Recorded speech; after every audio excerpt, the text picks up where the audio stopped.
Hello, everyone. I'm Chester44, also known as Falai, and welcome to this Let's Play of Pillars of Eternity. Last episode, we made our way through the Sanitarium here. Spoke to a few people, learned a bit about what's going on, including the fact that the guy in charge is doing some very bad experiments. I don't know what the experiments are, but they're being held against those in the North Ward who are in the worst shape. We're still searching for the spy, but our only indication is something going on with the cell at the end of the hall here. So let's take a look. A willowy adolescent boy stands in the center of the cell, gawkish and stoop-shouldered. He stares straight ahead, the occasional blink his only movement, and it is unclear whether he registers your presence at all behind his glassy, doll-like eyes. In this state, the barriers between your soul and his are thin and porous, easily bypassed if you should wish it. Reach out for his soul.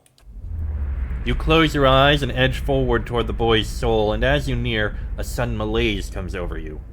You are cold and warm all at once, sweating and shivering and straining for breath as you did on the caravan journey. The soul you approach is the wrong one, a parasitic plant that strangles its host.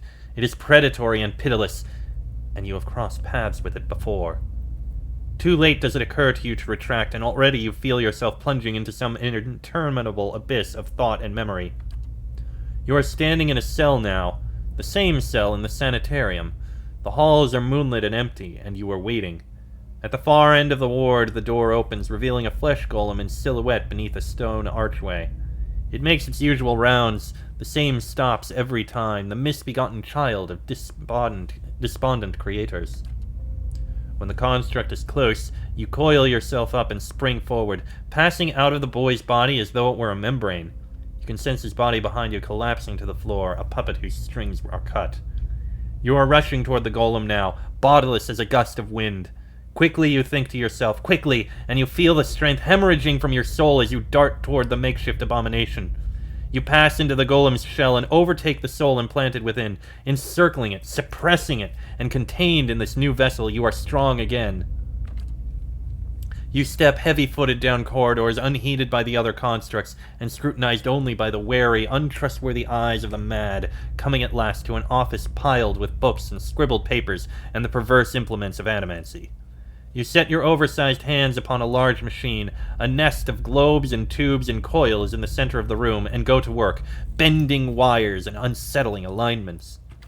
Your surroundings are pulled past you, or perhaps you are pulled past them, and they dissolve into a blur. When they settle into place again, you are outside on a clear day, standing in front of a crowd stacked high above you on the tiered seats of an amphitheater. You are acting for the crowd, standing deliberately still. But this is no play. A balding man with rodent-like features is strapping you to a machine, the one you had tampered with. You see your arms for the first time, short and fleshy, unmistakably those of a little girl, but this body is not truly yours. Your mind still holds the same determination, the same hard-heartedness as before. The body itself is cold and vacuous. Unlike the others, this one has no soul of its own. The man speaks, and the crowd applauds with an enthusiasm worthy of a hero's entrance. "Bear witness," he says, and he pulls a lever. The machine shivers and sparks, and a bead of sweat rolls down the side of the man's brow. But the crowd's apprehension quickly gives way to awe as a crystal globe fills with a radiant mist that casts the entire theater aglow. He opens a valve, and the glow crawls through a tube along the length of copper wiring that runs to a set of electrodes beneath your armpits.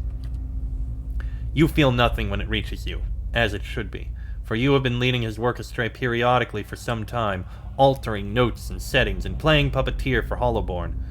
But you make it look how people would expect it to look when a body is infused with a soul. In a moment, the machine goes dark, and the man unstraps you, eyeing you with a scientist's concern. He looks up at the crowd. "Behold!" he says, but there is obvious hesitation in his voice. Slowly, you take a plodding step forward, then another, and another. You look up at the man, giving him the eye contact of which no Hollowborn is capable, and the crowd gasps. The man looks relieved. "How do you feel?" he asks, at a volume meant for the crowd. And this is the moment. At the top of your lungs, you let out a piercing shriek. The man comes towards you, his hands outstretched, but you run the other way, back to the machine. With all your strength, you drive your head into the crystal globe, and it shatters, streaking your head with warm blood. You drive your head down onto the surface of the machine again and again, drawing panicked screams from the crowd, and by the time the man reaches you, your body has already ceased proper function and merely twitches on the cold ground. Satisfied, you depart the corpse in search of another unsuspecting host. Who could put their faith in animancy now? You are pulled again from your surroundings, transcending the boundaries of memories and lifetimes, deeper and deeper past betrayals and murders and lies upon lies that form the thick webbing of plots beyond mortal comprehension. You settle at last on a room you have seen before, expansive, with a tall device encasing an Adra monolith at its center.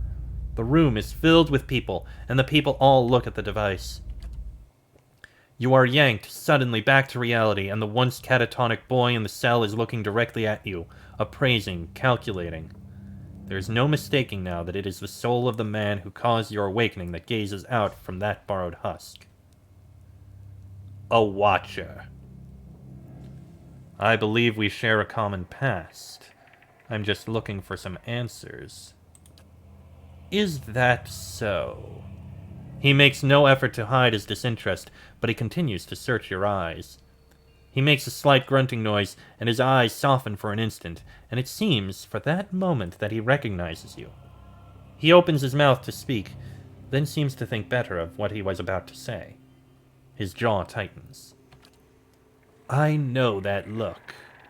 You hunger. Hunger for answers that elude you. It gnaws at your soul. It usurps your reason for being. You're like everyone.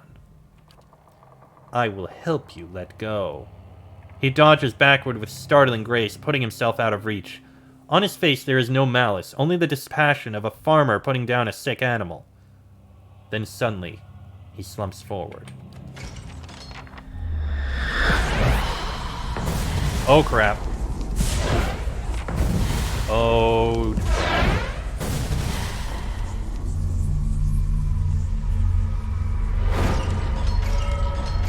Oh dear. Well then.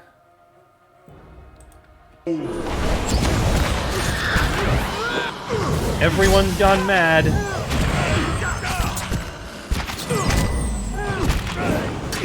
The Tixa and Iddlemen have also come out. Everyone's come out. How about you get a blessing out?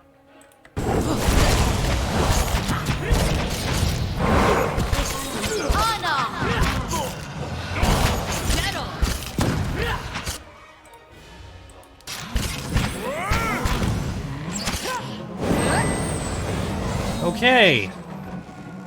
That didn't seem very good. Oh, wait. Okay, that was Batixta who was dominated. Oh dear. The chains groan with added weight. Crescent bite marks pit the edges of the cot. The bucket reeks of offal. And yet there's 90 coins in there.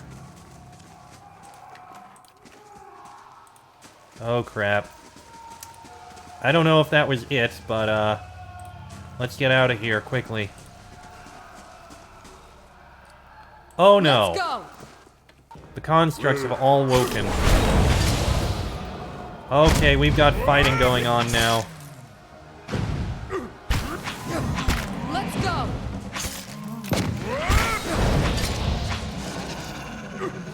Great. So I think the entire Sanitarium has gone mad. I mean, okay, technically the Sanitarium was already mad, but...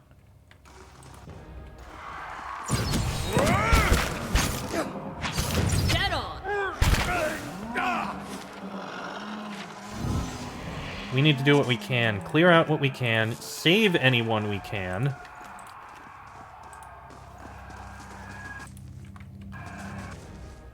The wicks, right?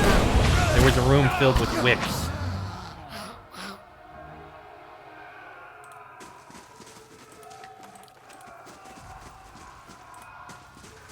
And there's a body. These are all patients. They'd never be able to survive this normally. Oh god, this place is going to become a massacre.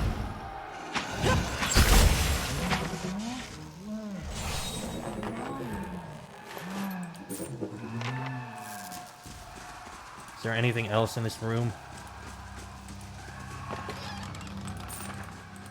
A scroll and some coins.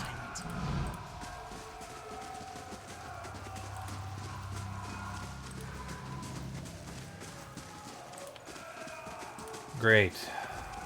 Why would they use flesh golems, or whatever the hell they're called? Quick, let's get to the other side. Oh boy.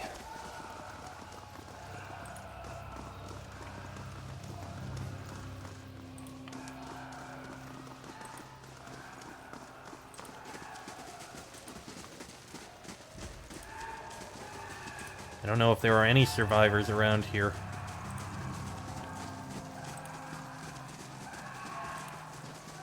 What about in here? Cademan Azo, we have news. What have you done? You've been experimenting on patients against their wills, mangling their souls. I've witnessed it with my own eyes. Azo's face drains of what little color it had. How could you possibly... Look, it had to be done. Ethelmore and the others, they took everything from me. Everything! When I was this close! I had to know. Had to know where I failed and why. Imagine the value if I'd succeeded. I had something that could make all those hollow infants into something like a real person. And with a few more patrons, and a few years' research, who knows? No one has come that close with the legacy. It's why I have to continue. Why I have to risk everything here working in secret. It's why you have to lie to Ethelmore for me. Tell him you've cleared me of all suspicion. I'm going to expose you for what you are. Then I can't let you get in my way either.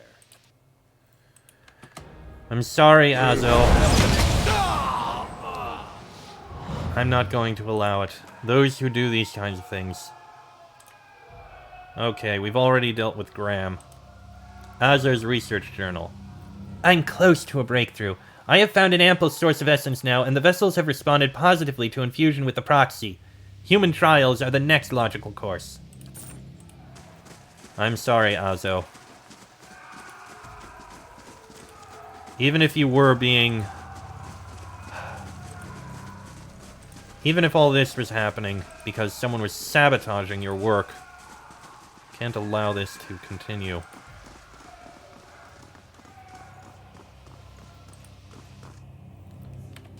More wicks. At least the wicks die very quickly and easily.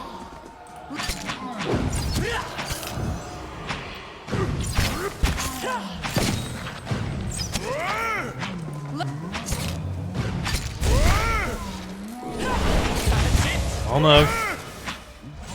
There we go.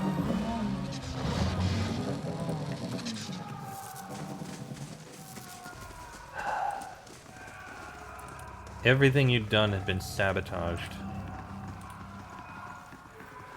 And I think everyone who wasn't here is now gone. I wonder if there's anyone left upstairs. Has the madness gone to there? The head warden must be told what's going on down there. I'm getting out of here. It's not safe anymore. Yeah, I can understand that.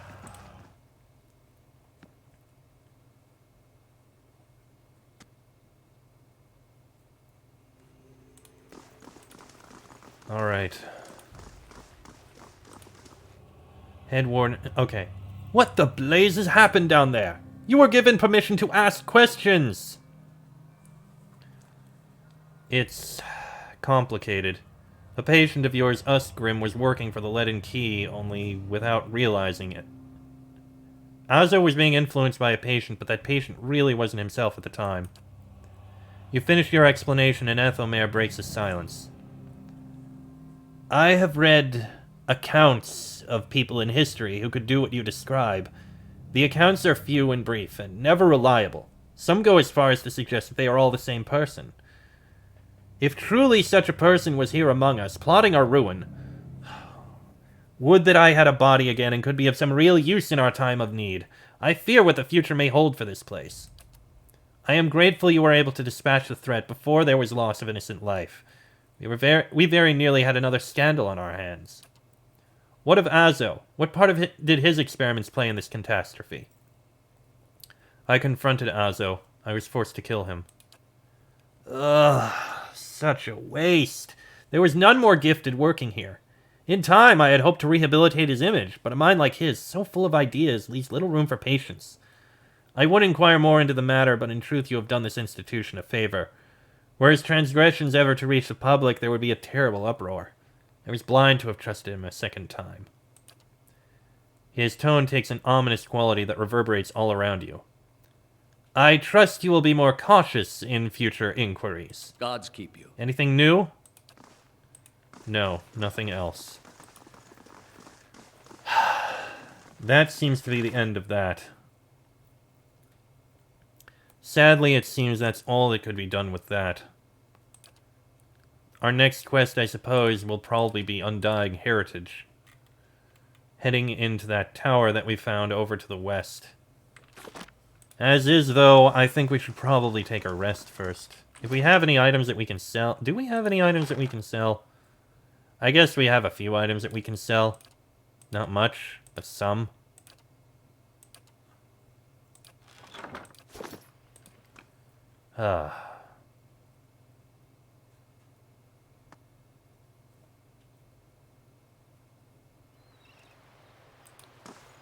Oh, hello. Hail and well met. Beg your pardon, I have a message for you. You are summoned to Hadret House, where Lady Webb wishes to meet with you as soon as possible. The head of Dunred Rose spy network. Why would she be looking for you? How did you know where to find me? Well, it's Lady Webb. She knows everything. Tell me about Lady Webb. You do not know Lady Webb. She's... Well, no one's seen her exactly in a long time, but she's the mistress of Dunred Row. Has been for as long as anyone can remember. He pauses, eyeing passers-by with suspicion. She's supposed to be old, older than anybody, and she never leaves her room.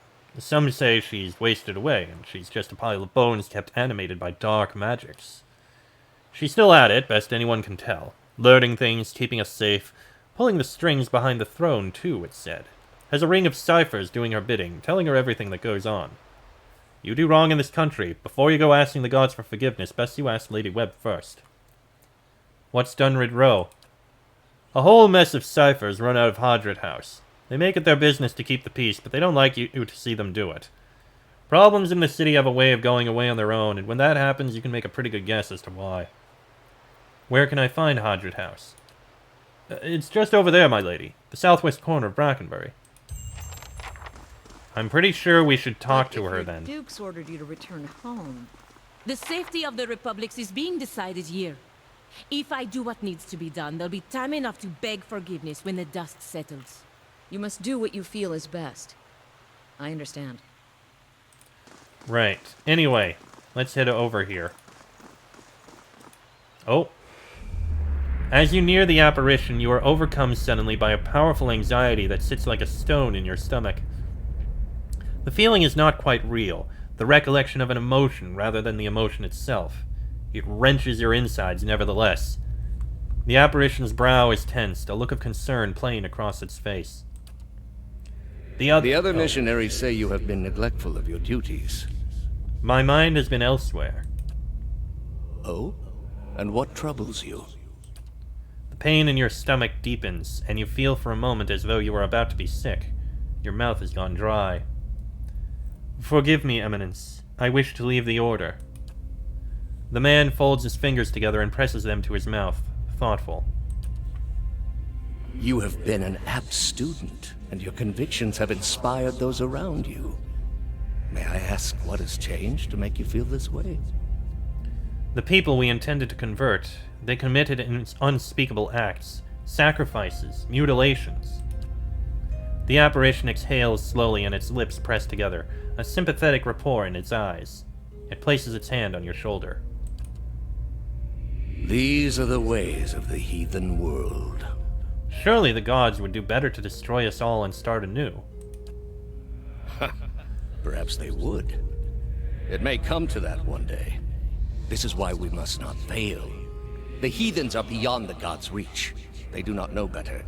We are tasked with delivering them to the gods, so that the gods may heal their souls. Is such a thing possible? I have seen it with my own eyes. You will see it too, if you choose to remain. There is no greater calling than the one we have chosen.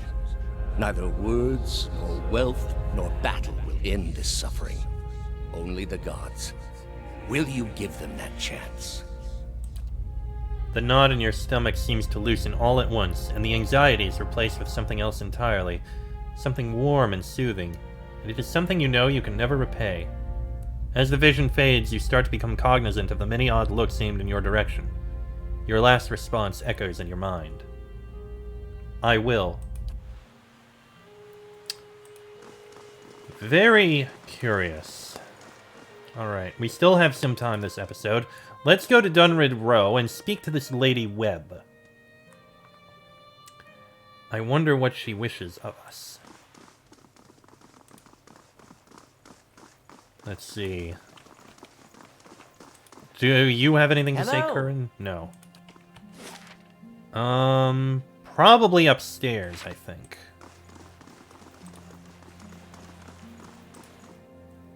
That's my guess, anyway.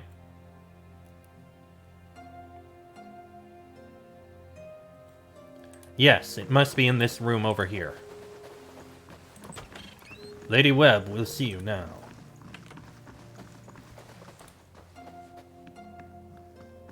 The notes are scribbled in a cryptic shorthand. I can do Just that. pick the lock so that we have it unlocked. That's settled. Thank you. Little extra experience.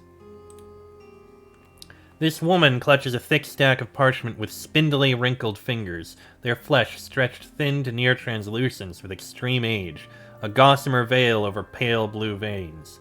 Ink splotches and candle burns dot and stripe her hands like a quilt patterned after some great indescribable truth. She does not look up from her reading. So, the messenger conveyed my summons. A miracle that would make the reincarnation of Aothis look like a child's cantrip, surely. It doesn't draw the most inspired minds, messaging.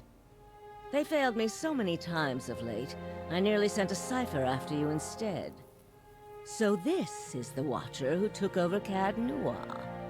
Oh, don't look so surprised. It isn't an attractive expression. I wouldn't be where I am for long if I let details like that escape me. It seems Dunrid Row's spies live up to their reputation. And this fiasco in the Sanitarium that you seem to have gotten yourself into the middle of. What in blazes possessed you to stir that nest of trouble? I'm investigating a strange group. Strange does not begin to describe them. The practices of the Leaden Key defy all reason. You're not the only one with an interest in their recent activities. I've lost 4 ciphers this year alone trying to get someone inside their ranks. As it is, we only have our suspicions about who is in the group and what they intend. Which I suppose means we have much in common with them. I asked you here because I wanted to know what your interest was in all of this. I thought perhaps we might help each other. Why are you looking for the Leaden Key? One of their members caused my soul to awaken. I need him to reverse it. She closes her eyes and the lids flicker. Then her face goes still and her mouth parts, little more than a sliver, and her hand briefly drops open, spilling some of her parchment to the ground. The pages wafting around her legs like the leaves of a dying tree. Her fleshy eyelids peel back, and her gaze is immediately upon you. The gods are cruel, I'm afraid. The man you seek is Theos Ix Arcanon, Grand Master of the Leaden Key. One of the most elusive and dangerous men Eora has ever known. How do you know I seek Theos?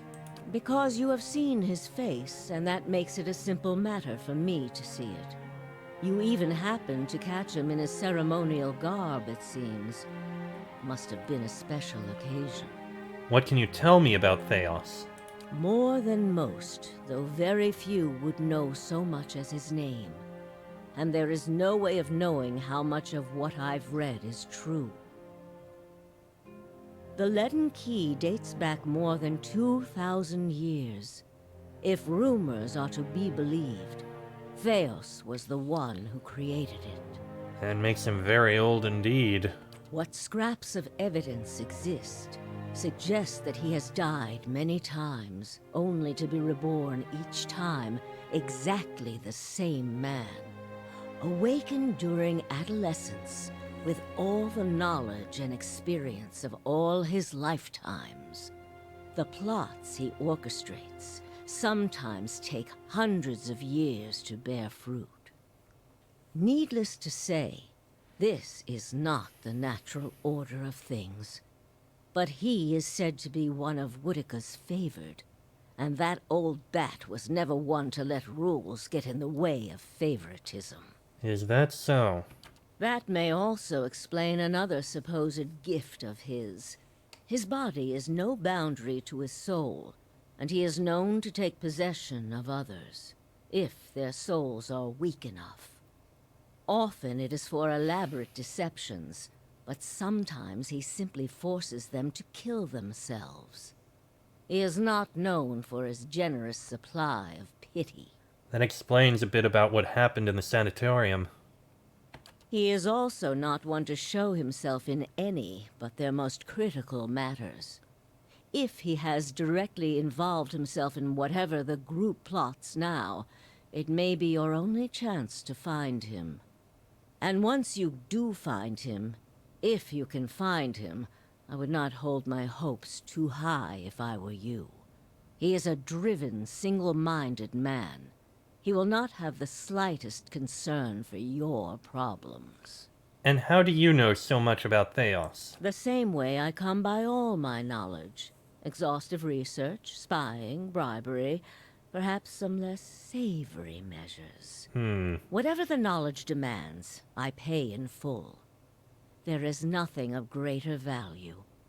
Unfortunately, with Theos, there is also nothing more scarce. He has covered his tracks far too well. His manipulations of the course of history are lost to time now, though I believe they were many. What else is there to know about the Leaden Key? Precious little, I'm afraid. You may know much of it already. No one member knows the identity of more than a handful of other members. They are kept in the dark of missions they are not involved in, or sometimes of those they are involved in. They exist to hide secrets they themselves don't know, if you can imagine how gullible someone must be for that to appeal. Or perhaps a worshipper of whale. Despite that, they are very good at what they do, owing much to their founder, who will take matters into his own hands when necessary. And he does not fail. And what do you want from me? Keep me informed. The Leaden Key has been busy lately, and that is distressing news. I can only guess as to what they intend. You seem to have a knack for turning the stones they've crawled beneath. Keep turning them. Dunreed Row will not stop you. As you wish. Whatever it is they're up to, figuring it out will be of great use to both of us. In your case, it will surely point you to Theos. In return, I will share our knowledge with you as we learn it, and provide you with what assistance I can. Very well.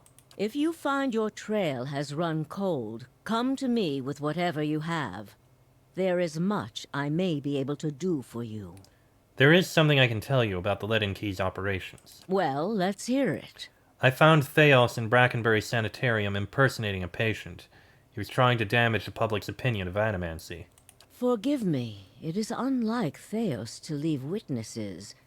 He must be furious. He did not aid you as you'd hoped, I take it? Well, take heart.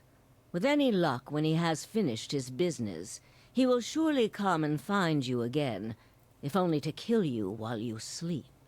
This news of yours makes sense, of course. To dabble in animancy is to puzzle over the secrets of the gods. This would not be the Leaden Key's first action against it. But if this is connected to their other activities, we may be in for something on a much larger scale. If we can learn more about their goals and methods, perhaps we can get the palace behind us. With Avar's support, we may be able to put a stop to this. That's all then. I have other questions. Yes? Tell me more about Dunrid Row. All the things there are to know in this world, and you ask me about work. Deerwood is a rebel country. Conflict is in its blood. If you think a few guards posted in our cities keep chaos at bay, you are very new to town indeed. We are Deerwood's cipher investigators, of course. But what we really are is its last barrier against anarchy. People are more at ease when they believe they are watched over by someone more enlightened than they are. It pacifies them. So that is the image we foster. And we do try to be enlightened for their sake. The knowledge we gather here is Deerwood's standing army in many ways. We learn what's vital and we act on it while Deerwood sleeps, blissfully unaware of the terrifying truths all around them. I wish I could tell people the things I know sometimes, but the truth is I don't think many of them could bear it. There's always a group like this, isn't there? How did you come to be here? Me?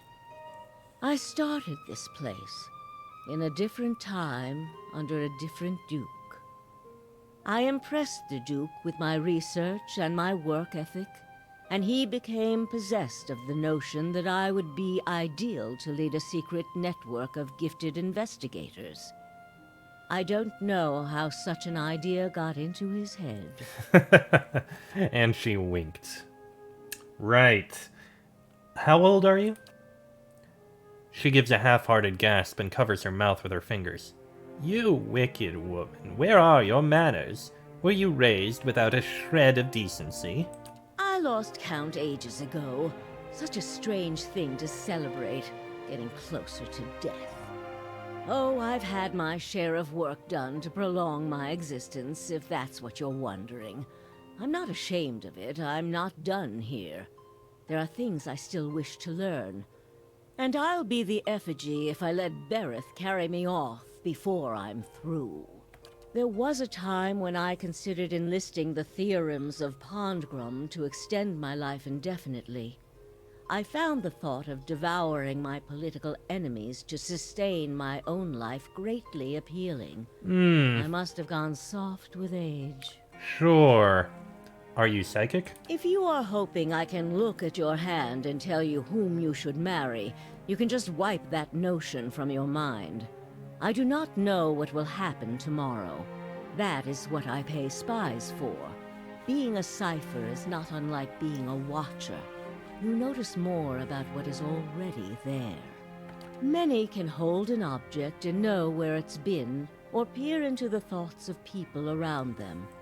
They can also sometimes affect those thoughts, but that would be unethical, of course. Of course. A tiny, talented few pick up so much about the world around them, they can get images of things to come, but these are fleeting and unreliable. You said you don't know what will happen tomorrow. Who said I was talented? I don't. Least not that I can trust. And with me, it's only ever about one thing anyway. And what's that? A quiet day at home. Is there a Lord Webb? There was. What happened to him? He believed in dying with dignity. He was old-fashioned that way, my husband. We saw the world very differently, he and I. But he was good to me while he lasted. All right. I have other Yes. questions. No, we went through them. Farewell. Try your best not to die out there. I do the best I can. Alright, so as we do the other quests, dealing with the leaden key, she's the one we're going to speak to let her, to, inform them of what's going on, and hopefully we'll be able to put everything together and figure out just what the leaden key is trying to do. That said, we need to end this episode here, because it's gone on about long enough. As I said, next episode, we're going to head to, whatever it's called. Oh, shit. Almost consumed by them, I'd say. Once you've seen a colleague misuse Archimede's capricious hex, you learn an appreciation for details. This sounds like wizard talk, so I'll just take your word for it. Huh. Fair enough. As I said, next episode we'll go to Heritage Hill and see if we can deal with that tower there. First things first, we'll head into here and, just take a quick rest. And that's probably where I'm going to end the episode. Because this one's gone on about long enough. Also sell the few items we picked up. Hello. Show me your menu so that I can sell. Boom. Boom, boom, boom, boom. Then we have boom, boom, boom, boom. And then we have that book. I think that's it. It's not much, but it's something. And 2 perception, 1 stealth. Sure, we'll take that. I'm sorry. I didn't mean to sneak up on you. Well, you seemed preoccupied.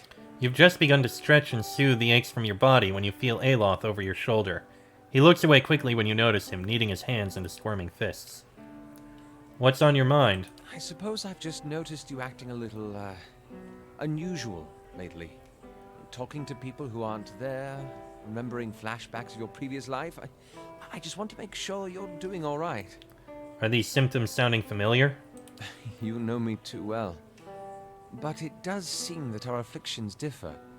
Isilmir asserts herself now and then, but that's nothing new.